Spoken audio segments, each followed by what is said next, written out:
आज हम medico legal aspects of importance and sterility विषय का अध्ययन करेंगे। इम्पोर्टेंस को आयुर्वेद में नपुंसकता और स्टेरिलिटी को वंध्यता माना गया है।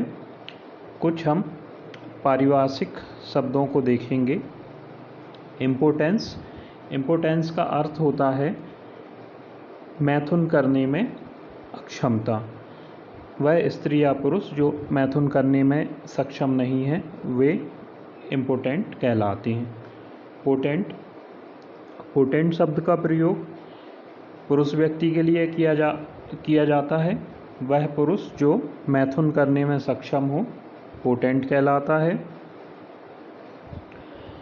कॉर्ड इस शब्द का प्रयोग उस पुरुष के लिए किया जाता है जो कोई स्त्री विशेष से मैथुन करने में सक्षम हो लेकिन अन्य स्त्रियों से मैथुन करने में सक्षम नहीं हो। एप्टाबीरा इस शब्द का प्रयोग उस स्त्री के लिए किया जाता है जो मैथुन करने में सक्षम हो।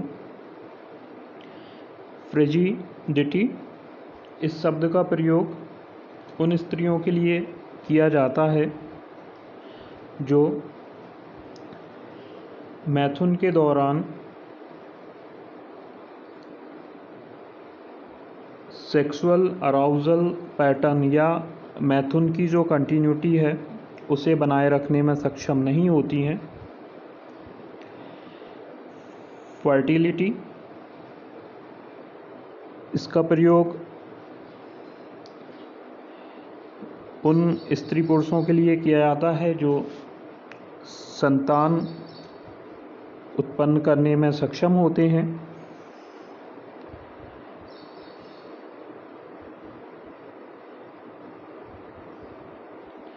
स्टेरिलिटी इसका प्रयोग उन महिला एवं पुरुषों के लिए किया जाता है जो संतान उत्पन्न करने में सक्षम नहीं होते हैं। अब हम इम्पोर्टेंस और स्टेरिलिटी के चिकित्सा विधिक पक्षों को देखेंगे। पहला है सिविल केसेस में। इसमें पहला होता है नलिटी ऑफ मैरिज जो है या विवाह शून्य माना जाता है यदि पुरुष मैथुन करने में सक्षम नहीं हो। हालांकि स्त्री के लिए यह लागू नहीं होता है। डिस्प्यूटेड पैटर्निटी कई ऐसे मामले होते हैं जिसमें कि व्यक्ति कहता है कि वह उस स्त्री की जो संतान है उसका पिता नहीं है, या कई कंडीशन में ऐसा होता है कि वह व्यक्ति यह बोलता है कि वह इम्पोर्टेंट है या स्टेराइल है और वह उस संतान को उत्पन्न नहीं कर सकता है। तो यहाँ पर जो विवादित पितृत्व से संबंधित विवाद होते हैं वो इसके अंतर्गत आते हैं। कंपेंसेशन, यदि किसी कारण से किसी व्यक्ति में नपुंसकता उत्पन्न हो जाती है या लॉस ऑफ सेक्सुअल फंक्शन हो जाता है तो उस कंडीशन में वह कोर्ट से कंपनसेशन की मांग कर सकता है। इसके पश्चात क्रिमिनल केसेस आते हैं। तो यहाँ पे पहला है रेप।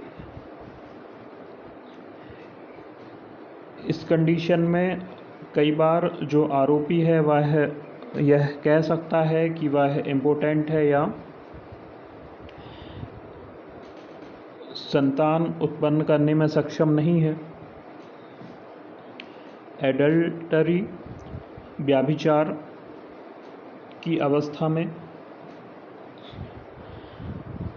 विवादित व्यक्ति जो है वह अपने आप को बोल सकता है कि वह इम्पोर्टेंट है। इस कंडीशन में उसका मेडिकल एग्जामिनेशन होता है और फिर निश्चय किया जाता है।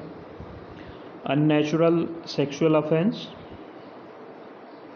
और लास्ट है कि आपसी विवाद या लड़ाई झगड़े के दौरान